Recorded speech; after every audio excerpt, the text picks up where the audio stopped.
ceiling, big wall, got the inside of the cheek done. That's the fireplace. Hi. Today we're just going to look at skimming this out.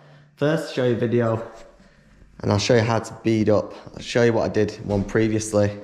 We'll go into it. Let's do it. Plasterboard. It's been dot and dabbed, and I'm going to show you the easiest way to fix a corner bead to it. So you get your measurement.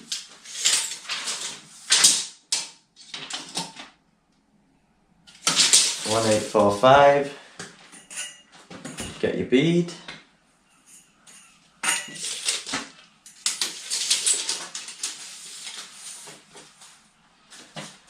Here's what we need to cut them. These are tin snips. These are looking a bit old now, but these are the Stanley Aviation ones. Unbelievable tin snips. I'll leave them in the description below, a link. You just gently snip them. And you snip the middle. What you do is you bend them off. Snaps off easy. But the secret weapon for the plasterboard is this little bad boy, a staple gun. And this is the fastest and easiest way to fire corner bead into plasterboard. So let me quickly show you. Offer it up.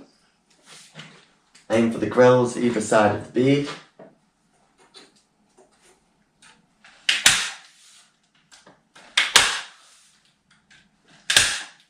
And you literally just fire them in.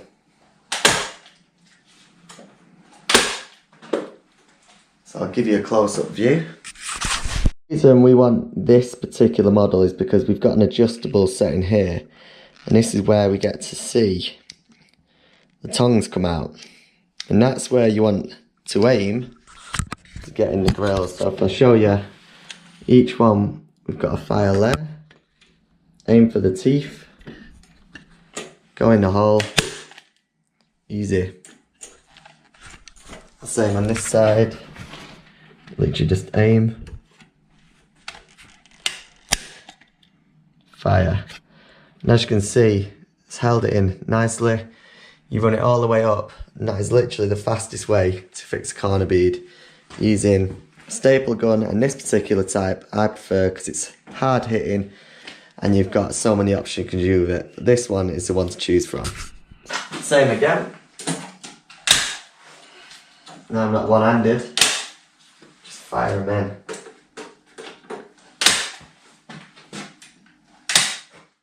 Okay, so I'm going to show you how to get this done. So I've mixed some plaster, and by the way, this video will give you a brief demonstration of how to plaster a wall, but if you stick around to the end of the video, I'll give you an opportunity to learn the full process if you're a complete beginner. So stick around for that.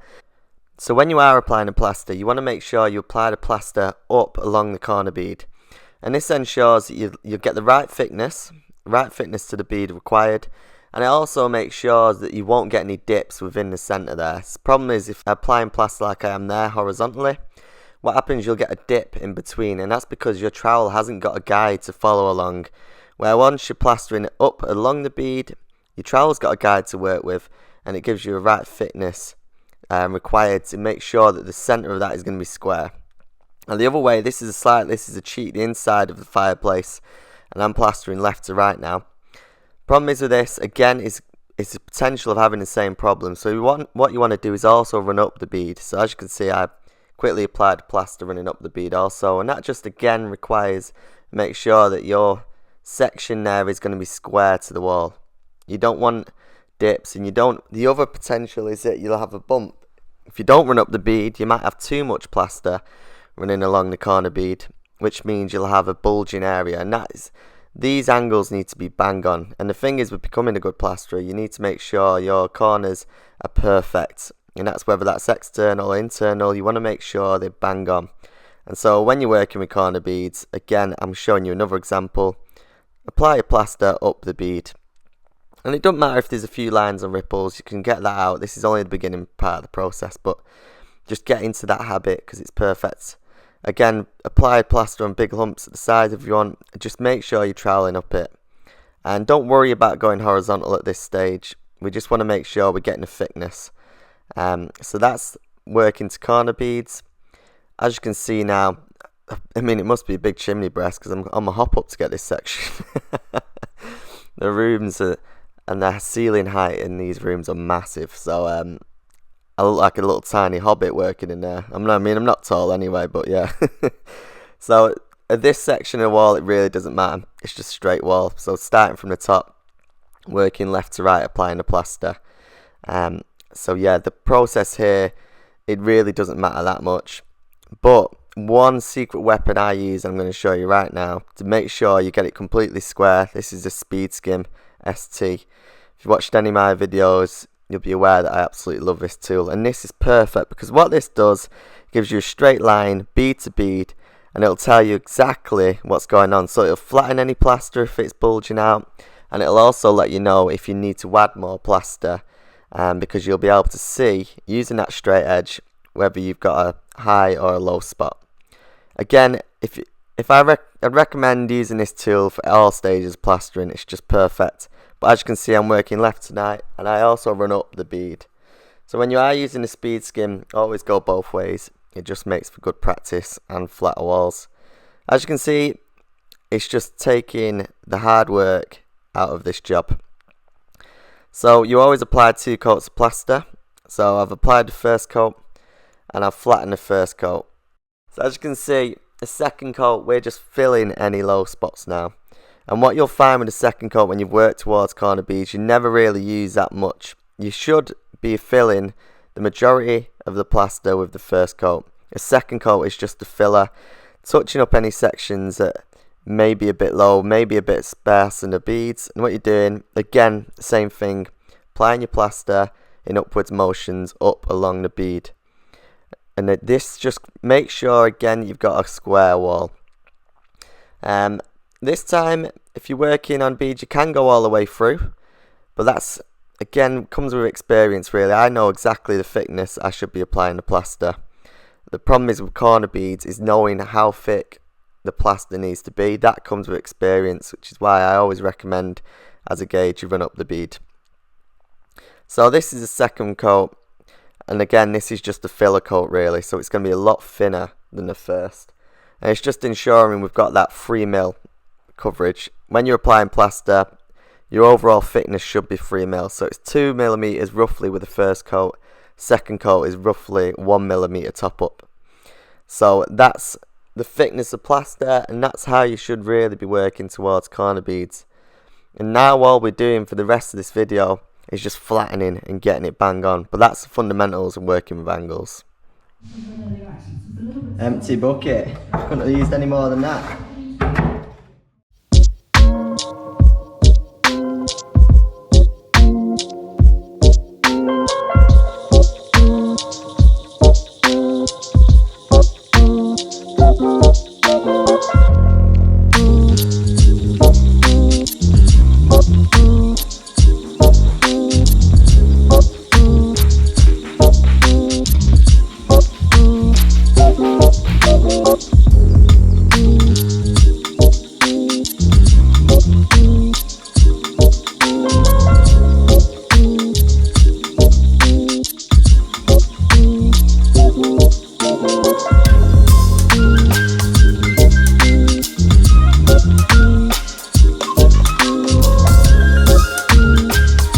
You always want to be scraping your beads back. So every time before you come to plaster, before you start to flatten them in, scrape them back, start to show off that angle. You don't want any of these hard bits of plaster going into your finished work when you're flattening. So scrape them back.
water now because the plaster is starting to set. We're using the water just to lubricate it up a bit, but what you find now is you can start running all the way through on your beads because you've applied the plaster, you've got the thickness, it's starting to set. So now what you can do is I like to trowel all the way through, and this what this does now is because we focused on applying the plaster vertically, now we want to make sure it's flat horizontally as well. So what I'm doing, always towards this stage now, is just run all the way through my trowel, and just trowel through knowing that you're going to have it flat all the way through, and then when you sail past the bead, that makes sure there's no humps up and running on the bead. So not only is it flat running upwards, it's also flat running horizontally now. So it's perfect time to start using both sides of the trowel. And as you can see what I'm doing there, I was just cleaning the excess plaster on the inside of the wall, making sure there's no hard bits. Again, just keeping all your internal and external angles really clean. You need them to be bang on because that's where the people will judge you the most. So keep your angles clean, externally and internally, and you're destined to be a good plasterer. So again, lots of water, troweling through, make sure your walls are flat, and focusing on keeping your angles bang on. That's what it's doing. Next, we're doing the wet trowel, which is the penultimate stage of plastering.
you want to learn the full process, learn how to mix the plaster, learn step by step what to do in terms of how to plaster a wall, learn how to plaster ceilings, you can use our welcome course. You simply click the link below, or there should be something behind here, and from there it'll take you to a link where you can join and subscribe to our mailing list, where we'll send you videos daily on how to plaster. Ideal for beginners, that's welcome courses.